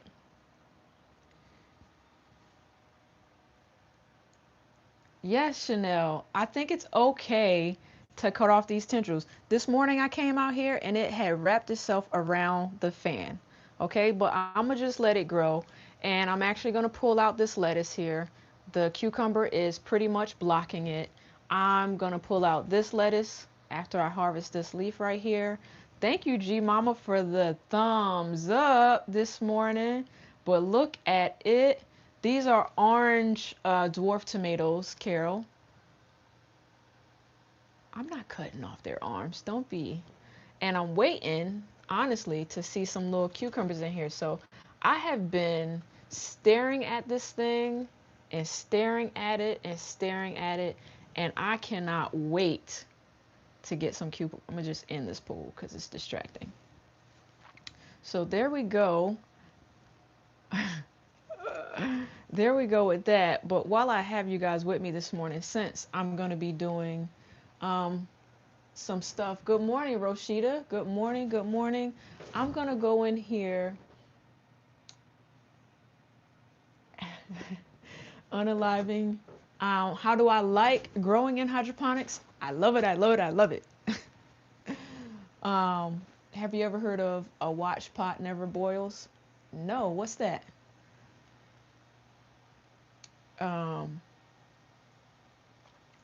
Chanel, I think you and Rich are being a little bit dramatic. I'm pretty sure that Jacqueline told me that I don't need these tendrils. Like, it's not needed. I'm also going to take off. Looks like some of the bottom leaves of the tomato are getting a little bit crispy. I'm going to take them off eventually. But for now, here's what you have meant a couple of garden beds, and they are huge, right? As your granny. I'm going to ask her. Okay, I'm going to ask her. I have Shelly, this is what happening to my Shasta daisies. I love seeing things being grown in hydroponics besides lettuce and herbs. Right, right. You like to start some strawberries. So I have a link for some strawberries that I think I'm going to get for whenever I'm growing outside in the summer. I think I'm going to try to grow strawberries in here. But yeah, so that is this. Where's my measuring cup? So I'm going to water this. Good morning, good morning. I'm going to water. I'm going to put water in she this morning. Do I have a hole in the front? Oh, and it's also, I put more lettuce in here and I probably shouldn't have done that, right? I probably shouldn't have done that. So I can't really see where the water is, but I think it's pretty low. Or not. Oh yeah, it is. So I'm missing like, maybe I don't need, I'll wait till tomorrow to put water. So I've been putting like maybe a liter of water in here every couple of days. Good morning, GT. Good morning. Good morning. Welcome to the stream this morning. It was Jacqueline. Right, right, right. So I'm pretty sure strawberries took forever to germinate, but you're happy that they're here. Yeah, I'm going to try it. Brother, you want to try some strawberries? I think you said yeah before. So this is, like I said, my tomatoes. As you can see, we got some tomatoes in there, and that's great. But let me lower you down for a little bit, and we're going to take a look. See down there, these collard greens? I'm going to take them out of here and put them in my, 2 of them, and put them in my green stalk. So let me just show you what was happening with the green stalk. If I could turn you around. You're giving those daisies one more week. I gave mine for a long time too. I'm going to actually do a WIG update and put some stuff around. So check this out. See the gnats that I caught? Does it grow enough food? Yes. So it depends on, number one, how many you have and what you're planting. I'll tell you what I've learned so far. So I'm going to put this back in here for now. And now I'm a little hesitant because, as you can see, I used to have lettuce in these 2 pockets. I don't know if you can see it. So I used to have lettuce in these 2 pockets. Bring you down. And I trimmed out the lettuce and ate it. And I noticed that when I started trimming the lettuce, there were like gnats down here. So what I want to do is treat this soil. Let me take these off. What I want to do is treat this soil here. Good morning, Jacqueline and GT. I didn't see Jacqueline in here. Is she here? Good morning if you are. Invest in some neem seed meal and mosquito bits. Control the larvae in your soil. Okay. So I want to see if they're like in the soil. No, they're just really around the plants themselves. But I wanted to see how moist this soil is. I'm going to leave this top off for a while. And I don't really see the gnats or anything flying off of here like how I did the aphids in the other one. So what my plan is for this top layer, I'm not going to see them. Do you water with mosquito bits and kill the cycle of the gnats? I'm going to, now that you guys say it. So I do have mosquito bits. Let me just show y'all. Give me 1 second. I'll let y'all look at these hydroponics real quick. Gnats are unholy. I agree with you. I hate them. This is why.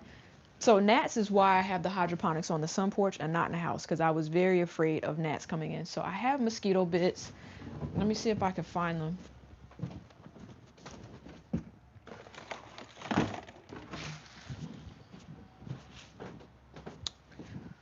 So I have mosquito bits, right? And I think, if I remember correctly, G Mama, you told me to mix these in water, let them soak for about 30 minutes, strain it, and then water, right?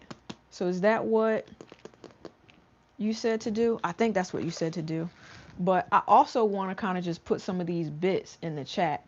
And the reason why soaking the bits and then spraying it is the best. Yes. Okay. So I do have some spray bottles that I could do that with. But for now, I'm going to let this air out. But the plan is to lower you down a little bit. So what I've noticed with these, I actually put I put these little holder things. I don't know. I'm going to call them thingies today. So I put these thingies in here with these collard green plants. And the reason why I want to lower this is what I was looking at earlier. So the reason why is because these collard greens are so heavy that they started, like the actual sponge baskets started leaning with the plants, and they were like, coming out. So I put the thingies in there to keep them from coming out. Just put them in a net satchel and dropping in water. Oh, okay. So now I got to get a container big enough to put them in a satchel, because I do have some satchels. And repeat every 3 days or until you don't see activity. Then a monthly schedule would keep them away. Okay. Yeah, so look at these collard greens. I want to put them in the top tier of this green stalk. And, you know, for this green stalk, I've been rolling it all around the sun porch. I roll it over to that window when we do have sun. And over there, I keep it over here. I twist it around. The other one, I'm going to pour some hot boiling water after I take some plants out. But I have actually harvested off of these collard greens already too. And what I've also been doing is, I'll show you, let me just switch you around, is what I've also been doing is these kale and cabbages here that I took out of, these were all in the same system. And I've been taking them outside, letting them get some fresh air. Then I bring them back into the grow lights that I have set up here, because you guys were here. So if you can, I don't want you to be blinded, but there are grow lights under the shelves there that I have hooked up. And I'm actually thinking of putting them, good morning LGGG, and good morning Jackie Cooper. So for the cabbages, so this one and then the 3 that are here, I've been putting them outside, and eventually I'm going to put them under the frost cloth and let them stay. But they all germinated and grew from this hydroponic system here. So what's left in there are 3 collard greens and 1 kale, right? So you've been taking out the second wave of brassicas, bringing them in as needed. Hey, so since these are in pots, I feel like I can move them around and bring them in when I want to. And they don't look like that. What do you mean they don't look like that? So that's what my goal is. Sometime today, it's a little rainy today, and if you know me well enough, I like to do a lot of, oh, yours are much smaller. And I just watered this system. I just watered this system the same day that I did this one. And it is doing amazing. So here's a question for all you experienced hydroponics growers out there. You know, I'm new to the game. I have 5 systems going, right? Here's my question. How long they look healthy and delicious, eat them? It's not enough for me to get like a real hearty, healthy meal from, or else I would. I want them to grow out some more leaves, and then I'm going to pretty much eat them. So what I could do is take off.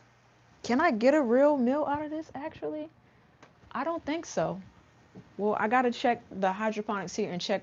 If I check outside and those greens are still doing good and they're still big enough, or they have some big enough leaves, I may, instead of removing these, what I may do is harvest the leaves off of these, harvest the leaves off of the ones outside. And if there's enough for a meal, they can stay in here, and I'll just lower the light back down. Ty says they do look healthy. Thank you. Thank you. How long, but you didn't grow yours in hydroponics, right? Forgin, you said yours looks smaller. Sounds like a plan. So yeah, they can stay in there if I have enough to eat with them. My plan also this week is to cut out the rest of this lettuce at the top and pour this mosquito mixture, or for the fungus gnats, in here. So I'm going to do it for this system, this green stalk, and the one outside with boiling water. I'm going to take the tops off and do that. So by the time, I might even be able to, maybe it'll look different tomorrow, because if there's enough in here, they gonna get ate today. I might cook them today, depending on if it's enough outside when I go uncover. You know what? This might be a pretty decent time for me to try to test my limits with the new Wi-Fi and take you guys outside to see if it'll work, because we haven't tested it yet. But yeah, this hydroponic system, I love it. That's why I bought another one. The water doesn't need to be hot for the mosquito bits. Okay. So how many mosquito bits for like a gallon of water? Does it matter? Can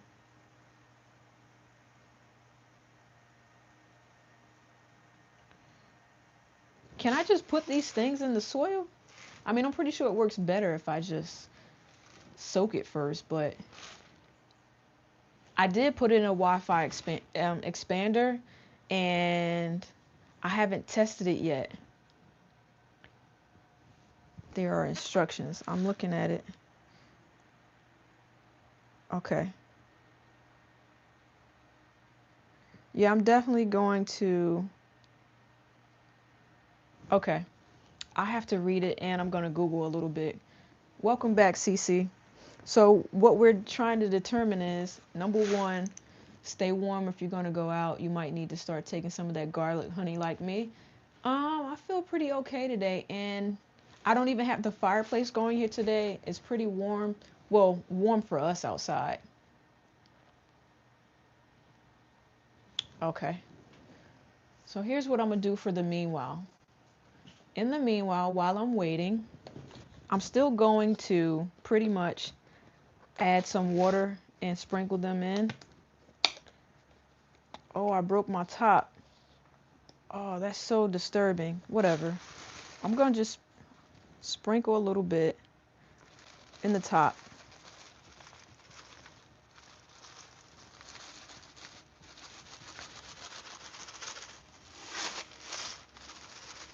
I'm still going to soak some in some water, but this is just for temporary because I want to see if it bothers them.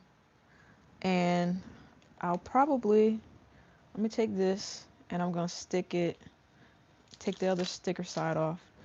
And where do I see them? Over here. I'm going to stick it over here just to see how many more it catches. You know what?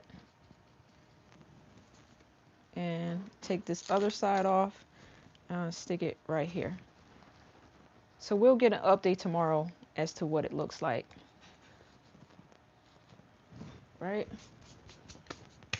The warm weather is trick, sometimes a scam, don't trust it. It's still January. Absolutely, absolutely.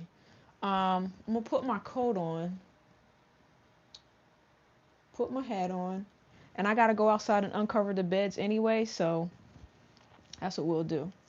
But I thought I had a bowl in here, but I don't. What I wanted to do while I had you guys live was this flower hydroponic system. That's for WIG that I'm going to do an update on. I want to drop some more seeds. So let me just take her out.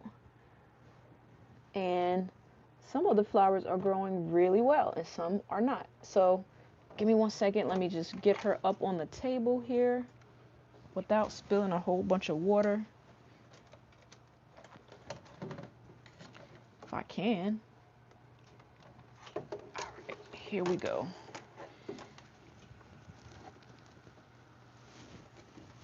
All right. Here we go. Hey, Miss CC, my C's are here. You got that right. The lake wind advisory today. I hope the weather is good today. Yeah. Okay. So, all right, perfect. Were there 2 units on the other shelf? There's 2 units at the top. I had to move this one. I moved this one up here because I needed to move the light. And then there's the lead pot that's still on the top shelf. I moved, this is the newest, you'll see it soon on the channel. This is the newest A Hope Garden. You'll notice that this is new. You didn't see this last week. And then there's an A Hope Garden there that's not new. And this is, Shelly, and this is yours. I have 5 CC. I only have 5. The other shelf next to the stand. I don't have any hydroponics there. You mean this shelf? This one right here? Thank you, G Mama, for the gift. Thank you, thank you, thank you. Is that the shelf you're talking about? There's no hydroponics on that shelf. The way the plugs are, I don't think I could get them to reach. I saw that Lisa has a plug that's like wireless. I almost want to get one for in here.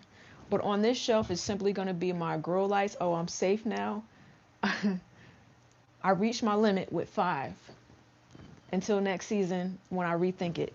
But the reason why I have grow lights on this shelf is because that's where I'm going to do my seedlings. So after we do this, I'm going to show y'all a surprise. Well, surprise for one person only. Well, for the rest of you, not for some of you. Yes, I only have 5. Only. So GT says next season. So here, I think I showed y'all this last week. I don't remember what this flower was, but she didn't grow. So we're going to take her out. And while I'm here, I might as well soak some sponges. Your plants are growing well. Thank you. You have one that you haven't used since last spring. Get it together. Get it together. So let me get some sponges. I think I have a bunch of them. So what we're doing this morning is she's going to fill that other shelf. I can't fill the other shelf unless I find a way that has a plug that will make them all reach. And I don't think I can. So I want to fill in 1, 2.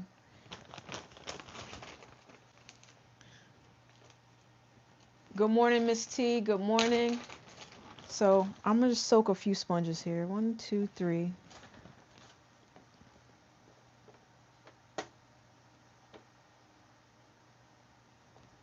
Take this out.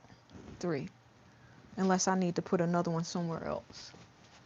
Yep, 4, because I need to put another one at the system at the top. If you get what Lisa has, you will fill that other shelf. You mean the plug thing? You have 1, 2 setting it up this year? Look, why not? Right? What'd I do with that water? So I'm going to soak these sponges, right? And in this system, I'll show you there are flowers. And I want to put more flowers in there. But now I got to relabel it. And then I'm going to show you the flowers that are currently there because I have a really good question. Did I see, hey, Miss T, you're awesome. Did you see my community post? Okay, you're talking to Miss T. I'm going to stay out y'all business. All right, so we're going to soak these sponges, right? And before I go on, I almost want to reset the timer on this system, raise the light a little bit. I'm thinking because, so check it out. These are supposed to be coxcomb. Are there too many of these in here? I don't know if you can see it. Are there too many of them in there? Let me fix this because it's not working. Okay. So this is the coxcomb. And I'm not sure how they're supposed to grow, but are there too many of them in there?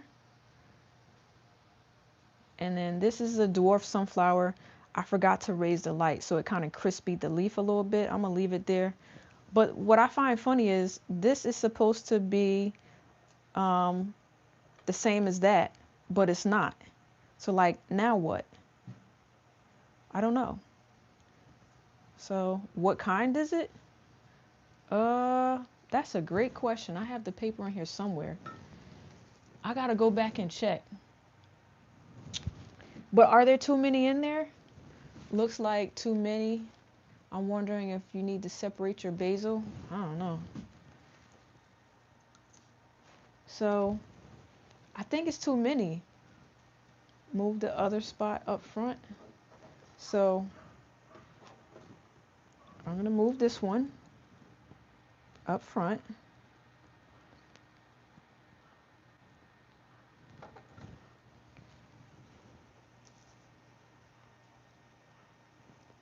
All right. So y'all are saying I need to thin this down to 2. The seeds were so little that I didn't know how many I was planting in there because the seeds are just little. And I'm going to move this over here to where the other one was. Entrepreneurial Diary, Shamika, good morning. How are you? So, but this dwarf one, there's 2 of them in here and one of them is just big. So yeah.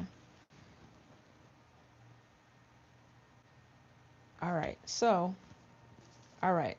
I soaked them a little bit. Where are my seeds at? Let's grab some seeds real quick. And this particular system is part of my, like I said, I haven't done my update yet.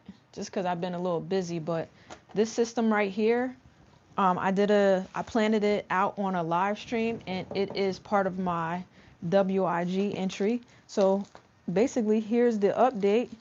So my African daisies didn't sprout at all. My coxcomb did.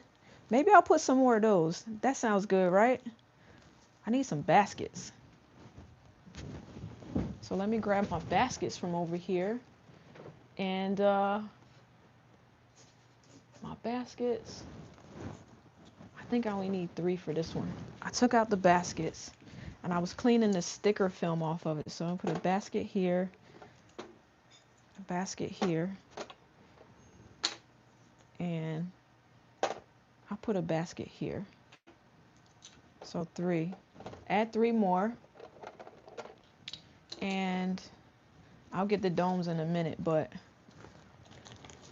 I have some flowers in here that I want to plant. Daisies, daisies. Dahlias didn't do anything. I'm gonna try the dahlias again. And I had a picture. I don't know what I did with it, but I don't even know how these flowers are supposed to look. But here's my ask. If you are an experienced hydroponics gardener, I have 2 questions. Number 1, first question is, how many plants are supposed to be in this coxcomb thing? Because I need to thin it out. And maybe I should just thin it out and put them in the other ones instead of planting new seeds. I mean, it's worth a try, right? What do you say? So for these, you're a hydroponic daddy? Okay, Rich. So I have 3 pods here. I'm going to have to split them open. And can I, because it doesn't look like the roots on this, we look at it, the roots aren't like really coming out anywhere. So I don't want to split it. But like, so I won't split it. But maybe I can I split this? I could definitely split this. Thank you, just asking for the New Year's Eve gift. Thank you, thank you, thank you. All right. Hey, friend. Number 1. What was number 1 again? I don't think 1 should be in here. You want to make me get a hydroponic so bad, but you have other hobbies that are expensive? Listen. Just do it, Rob. Just do it. I think I'm just going to plant some more flowers. And this time I'm going to plant what we talked about earlier, which are French marigolds.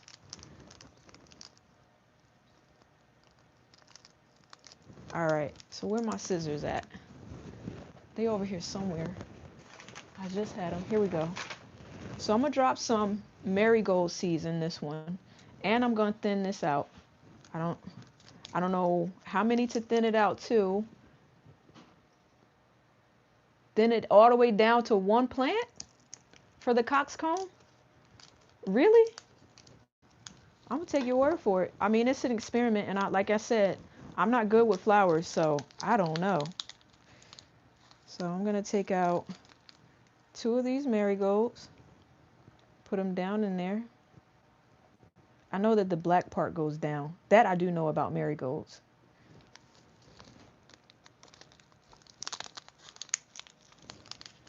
There's a huge hydroponic system for outdoors, you say, Shelly? Thinning them, so thin this down to 1. We're gonna do that this morning. So we're planting some French marigold seeds in here today.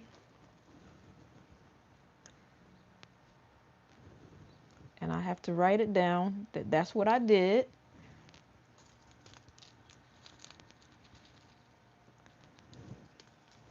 Matter of fact, GT, are you still in here? If I put WIG in the title of this live stream, can this count as my update so I don't have to do a separate video? I mean, I'll do a separate video, but if this works, it kind of saves me some time. All right, I'm trying to get this seed down in here. My fingers is wet. So we got some marigolds in here. And what I'm gonna do is, because y'all are doing this hydroponics with me and I'm new to this flower thing, I'm gonna thin down. So there's these three. Where's my notebook? And then I'll get a dome. I need 3 domes. So that's one. I have all my supplies in the same area. So full throttle. Good morning. Good morning, Herman. Good morning. Welcome back. Haven't seen you in a minute. Let me see. So I can get my little domes. Just need 2 more. All right. So we have some French marigolds in here now. 2 supposedly dwarf sunflowers. And I'm going to thin out this coxcomb. All right, friend. Thanks for joining us.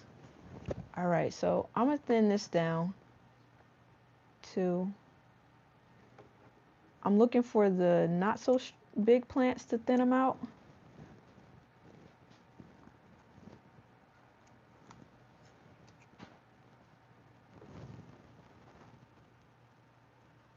All right. I'm going to take it down to 3. And I want to see if they grow up any more. You grew so many marigolds. So that's what we have here. And I know there's a page for this.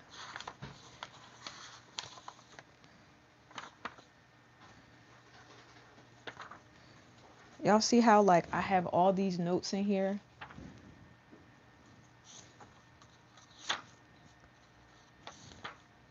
All right. So I thinned this one down to 3. Is it 3? No, 4. And then, so the African daisy didn't do anything. The dwarf is over here. And then there's a dwarf over here. I'm going to redraw my picture. Send me some what? Yeah, it says dwarf sunflowers. So I don't know how big these sunflowers are going to get. I bought them from a seed bundle, hydroponic seed bundle from Amazon. And that's what we're doing here. So I have to redraw this picture, but for now I want to put this one back. Your internet is trash this morning, Shelly. Do you do the big ones? So everybody's still saying good morning. Okay, so number 1 thing that I have to do after the stream is redraw my diagram for this one. This is, like I said, one of my WIG entries. So I just put in 3 French marigolds here. And this is the maintenance on this one. Lower the light back. This is enough lowering because I don't want the leaves on this one. And as long as I keep it indoors, it's fine. But I actually might move this out of here and plant something else. You're in the tornado watches right now? Oh my God, be careful, okay? They're still in the pods? Sure, send them on over. Herman, my P.O. box is on my channel page. So let me just get this one back down there. And then I'll show you guys what I'm going to do next, which is put another herb inside of the let pot at the top.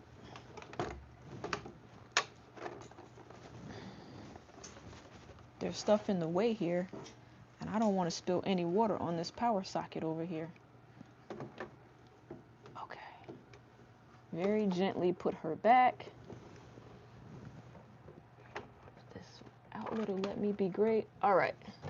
So I think I'm good to go with this down here. And then you see I soaked another sponge. It's snowing. Okay. All right. So let me take out one more.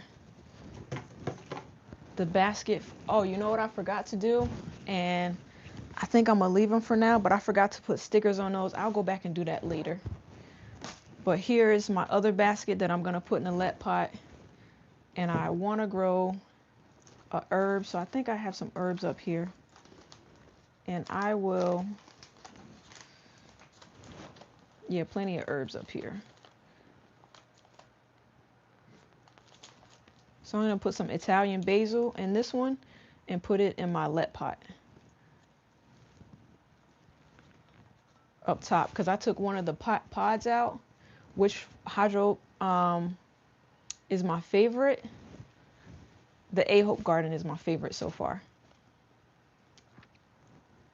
So, and it's probably because I'm probably biased because it grew those greens like big as I don't know what. So, yeah, the A Hope Garden is my favorite. And I think right now my next favorite is the Garden Cube, but that's just because that's what I have. But let me say this, and you'll see it on the channel soon. I helped my one, two, oh man, I don't think that seed went in there. It dropped somewhere. That's your favorite too, Chanel? I'll just have to thin this out. Okay. So I didn't put the stickers on there. I got an Italian basil. And I have a friend. You guys see her in the stream. She's actually a channel member. Spider Gwen. She has a let pot. She got the fancy let pot though. And when I tell y'all, it's nice. And I want one. I mean, it's humongous. And it could plant out 21 holes. It has like all the bells and whistles. It can self-feed.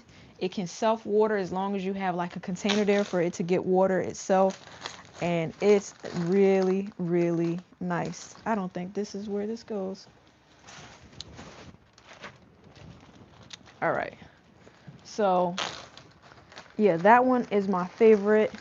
Right now, my favorite is it was on sale Black Friday, the big one. Yeah, I think it's like it was like $200 for that.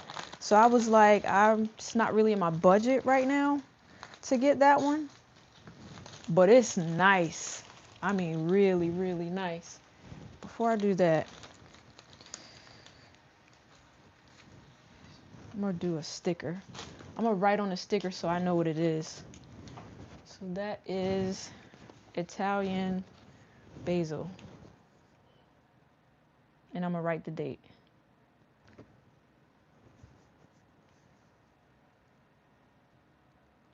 What is today's date? January 10th? 1/10/26. This year is gonna be a great year, right?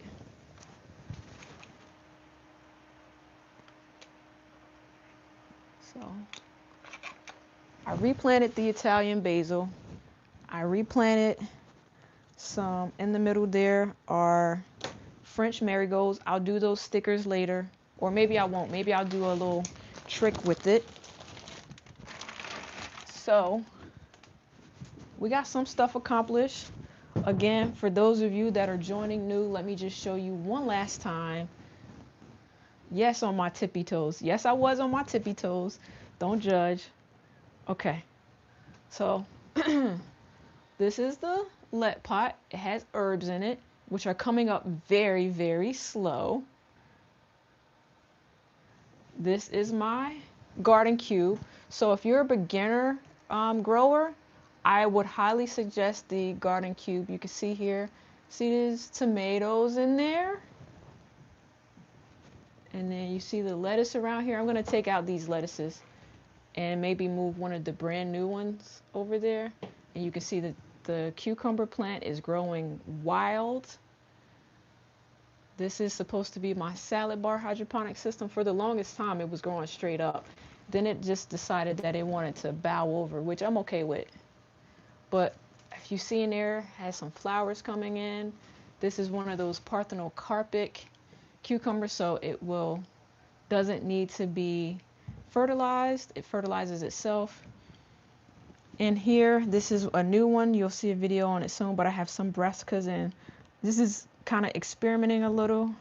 We talked about this one already, and then we just replanted some stuff in the bottom there.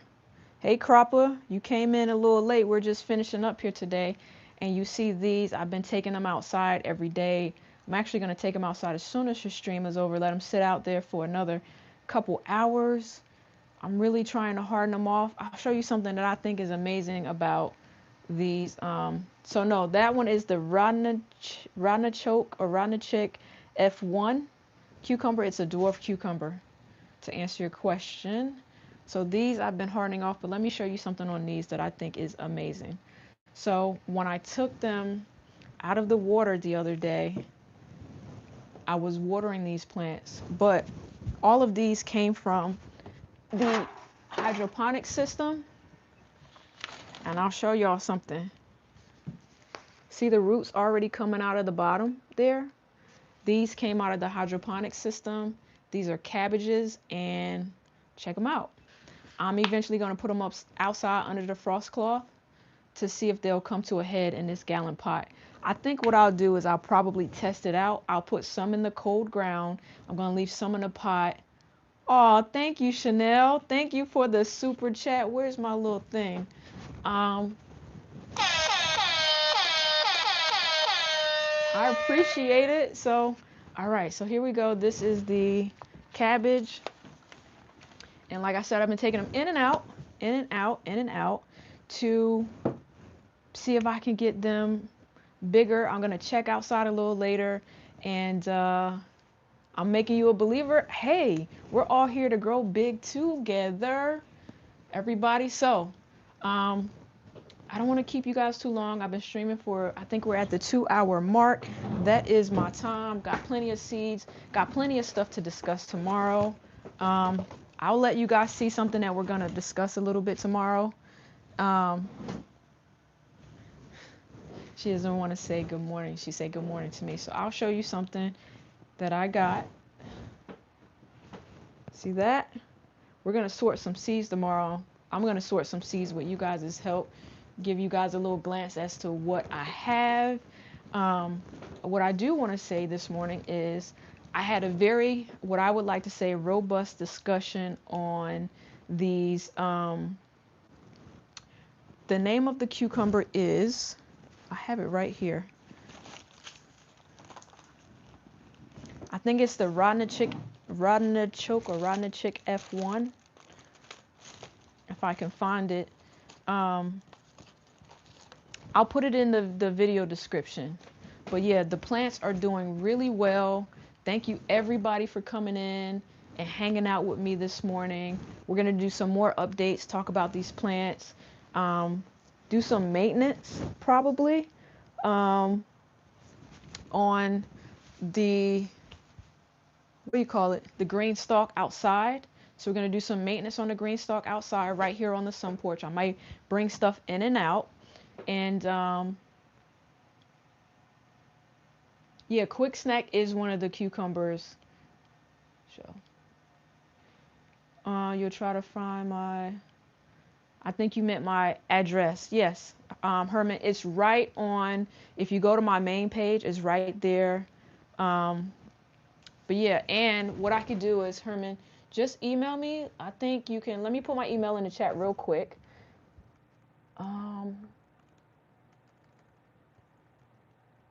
If you email me, I will send you my address, and you can send me the dwarf marigold. So again, fantastic day.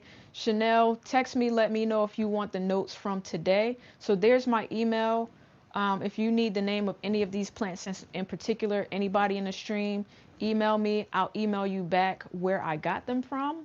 And again, have a great day on purpose. Great stream. We learned about gardening, companion planting today. I gave you a brief update, and we did some maintenance on some of my hydroponic systems. So thank you everybody for coming in. Again, have a great day on purpose. And I'll see you guys tomorrow morning, 8 a.m. sharp. Make sure you go through and you check out some of the other stuff on the channel that dropped this week, and I can't wait to see you guys tomorrow. Tomorrow we're going to do just random stuff around the sun porch to the green stalks and a whole bunch of stuff, so I can't wait to see you guys here tomorrow. And if those of you that are members of the channel, go in and check out the members only videos from the past 2 weeks. Another one will drop tomorrow. All right, You're going to watch some seed hauls. I think I have one so far and another one coming out tomorrow. All right. See you then. Peace, everybody.